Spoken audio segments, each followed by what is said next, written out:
위원장님 자료 제출 요구 좀 하겠습니다.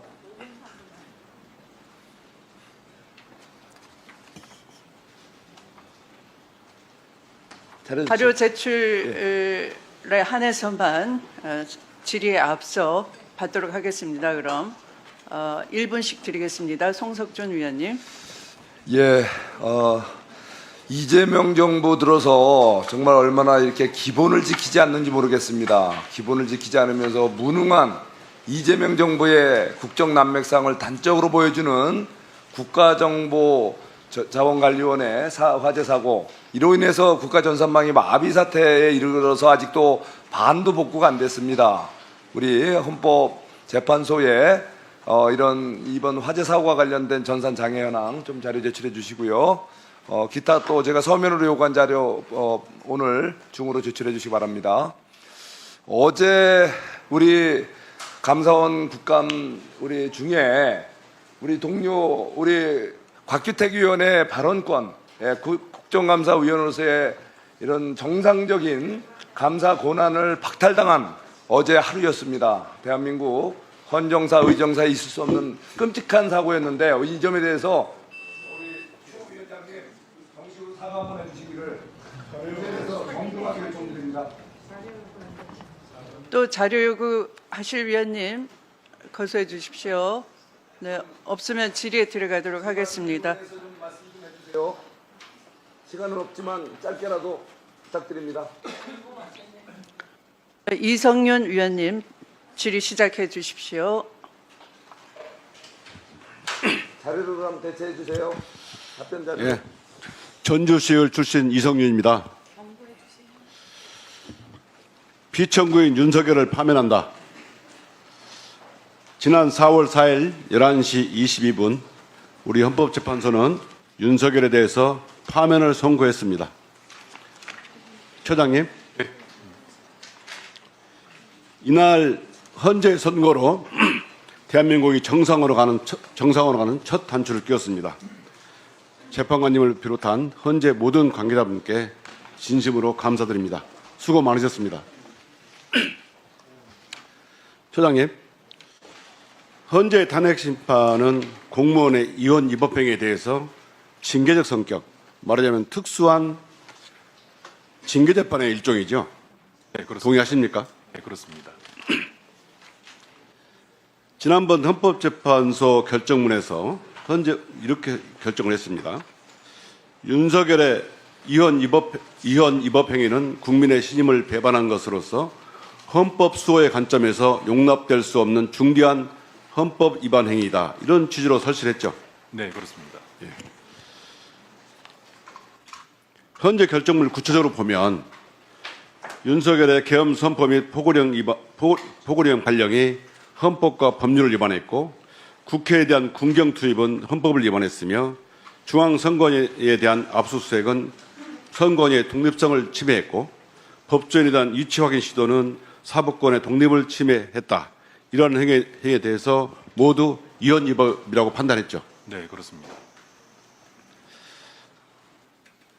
처장님, 헌법 87조에는 내란죄를 규정하고 있죠. 네, 국헌을 문란하게 할 목적으로 폭동을 일으킨 경우 내란죄로 규정하고 있습니다. 아시죠? 네, 알고 있습니다. 또한 헌법 91조 2호는 헌법에 의해 설치된 국가기관을 강압에 의해서 전복 또는 권능 행사를 불가능하게 할 경우를 국헌 문란으로 규정하고 있습니다. 맞죠?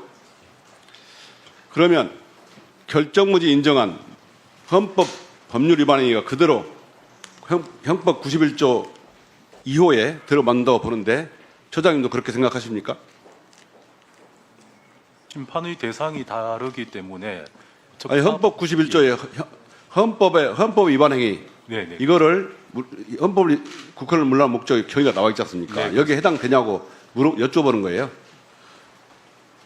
예, 국헌을 문란한 행위의 의미가 헌법 질서를 문란하게 한 행위라고 한다라면 그 부분에 한해서는 예, 형법적 예. 판단에 맡겨져 있지만 이런 건 그렇게 볼 수 있을 것 같습니다. 한편 윤석열과 사령관들 그리고 한덕수 그 장관들 그리고 그 계엄에 관여한 피고인들이 지금 재판을 받고 있습니다. 이들은 헌법 87조 91조 2호에 따라서 내란죄가 인정되면 내란 우두머리 또는 내란 중요임의 종사 그리고 부하 수행으로 모두 처벌받겠죠. 그런데 윤석열이 국힘의 1호 당원입니다. 예? 국힘이 어떻게 뭘 했느냐 한번 제가 말씀드리겠습니다. 지난 12월 3일 불법 계엄을 해제하는 국회 의결을 방해하고 윤석열 1차 탄핵소추 의결 때는 본회장에 들어가 나타나지도 않고 윤석열 체포 현장에서는 인간 방패를 자처했습니다. 서부지법 폭동 사태를 선동하고 한밤중에 대선 후보 날치기 교체도 시도했습니다.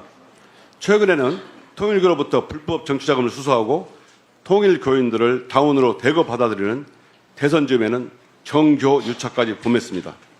소장님, 통진당은 내란 모의만 해도 해산됐습니다. 이 정도면 해산 대상 아닙니까? 국힘도 내란 정당으로 보이는데 처장님 생각 어떻습니까? 이 자리에서 해당 여부에 대해서 단언하는 것은 적절치 않다고 생각이 듭니다. 지금 특검에서 예. 지금 내란 특검에서 지금 내란 행위 수사를 하고 있습니다. 네네. 여기에 대해서 저희 법무부 감사 때 법무부 장관도 특검 수사가 끝나면 위원정당 해산 일정을 검토해 보겠다 이렇게 말씀하셨습니다. 국힘에 대해서 내란 정당 국힘에 대해서 위원정당 심판 신청이 들어오면 어떻게 하실 겁니까? 네, 통진산 사건에서도 그 재판부에서 밝힌 바와 같이 정당 해산 심판은 매우 신중하고 최우적인 수단으로서만 활용되어야 함을 강조한 바가 있습니다. 그리고 앞으로 사건이 들어오게 된다라면 재판부에서 적절한 판단을 하실 거라고 생각을 합니다. 통진당 내란 모의만 해도 해산됐는데 내란 진행적인 내란 정당 국힘은 반드시 해산과를 대상입니다.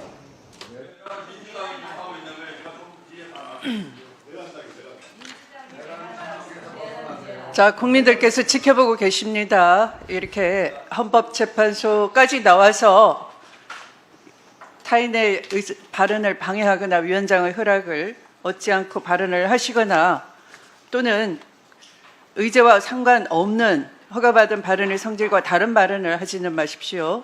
국회법 제102조 의제 외 발언 금지 조항에 따라서 그 조항을 위반할 때는 발언 제한 조치를 취하도록 하겠습니다. 미리 경고드립니다. 주의해 주시기 바랍니다. 제가 들어보니까 답변 목소리가 잘 안 들려요. 목소리를 잘 들릴 수 있게. 네, 알겠습니다. 그렇게 하도록 하겠습니다. 네, 가까이 대답하도록 네, 하겠습니다. 마이크를 가까이 좀 네, 알겠습니다. 당겨주시면 되겠습니다. 다음 질의 순서는 송석준 위원이십니다. 손인혁 처장님, 네. 예, 헌재 그 재판이 많이 지연되는 것 같아요. 특히 매년 접수 건수가 늘고 있죠. 네, 예, 그렇습니다. 특히 장기 미제가 5년간 2.2배 늘었다. 거기다가 또 처리 기간도 지난 10년간 약 205일 증가했다.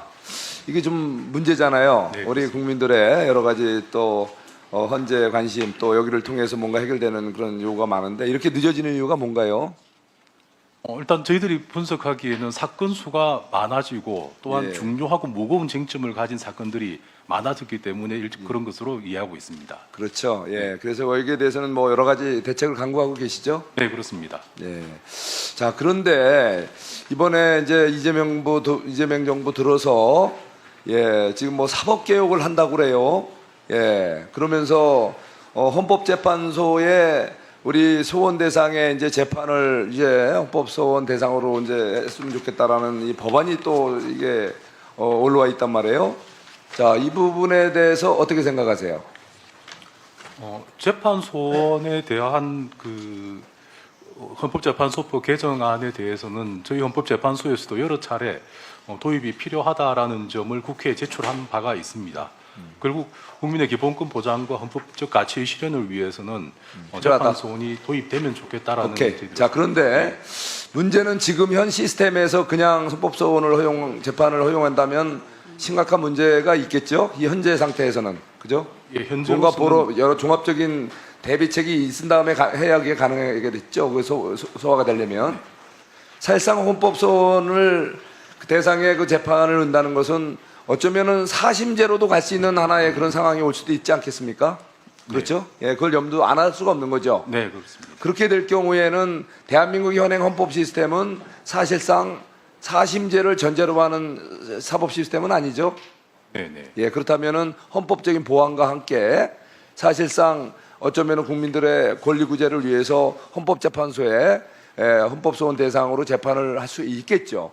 그러니까 헌법 개정을 전제로 하지 않는 이렇게 무작정 일단 소원 대상에 재판을 놓겠다 하고 나면 현재 지금 이렇게 미제 사건 늘고 처리 기간도 늘어나는 상황에서 현 시스템에서는 불가능하다는 것은 지금 분명히 처장님도 인식하고 계시는 거죠. 예, 당연히.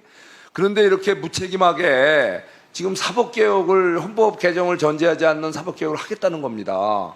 이게 좀 너무나 모순적이고 너무나 비현실적이고 어떤 다른 의도가 있는 거 이상 이하도 아니지 않냐 이거죠. 예를 들면은 지금 임박한 예를 들면 우리 이재명 대통령에 대한 이런 파기환송심 판결이 된다면 극단적으로 그 경우에 헌법소원 대상으로 놓서라도 그거를 무력화시키겠다는 그 의도로 많은 국민들이 의심하고 있다는 거죠.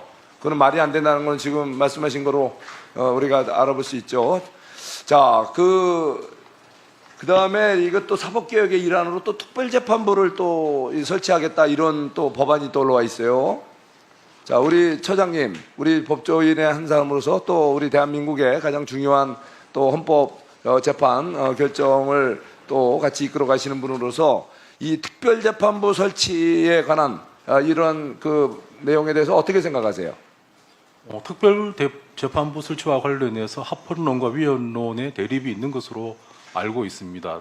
제가 생각엔 둘 다 충분한 헌법적 근거와 이유를 가지고 있는 것으로 생각이 듭니다. 그렇죠. 지금 현행 우리 형사사법제도 그리고 이게 특히 재판 제도에 관해서는 엄격한 헌법이 정한 재판 독립의 원칙 또 삼권 분립의 원칙에 따라서 어떤 특정 목적을 위해서 특별한 재판부를 구성하고 또 어떤 결과를 유도한다는 것은 있을 수 없는 거고 그건 의원적 그런 구상 아니겠습니까?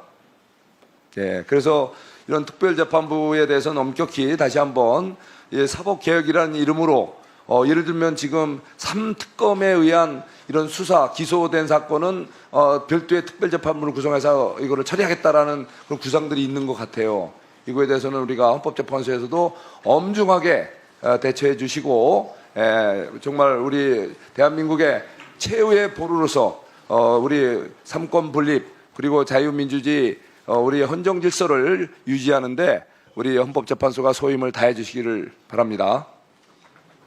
좀 단호한 입장 좀 말씀해 주세요. 네. 양론에 대해서 재판관님들께서 충분히 검토하셔서 신중한 판단을 낼 것으로 생각합니다. 네, 수고하셨습니다. 다음은 장경태 위원님. 처장님과 헌법재판소 모든 관계자분들께 내란 수계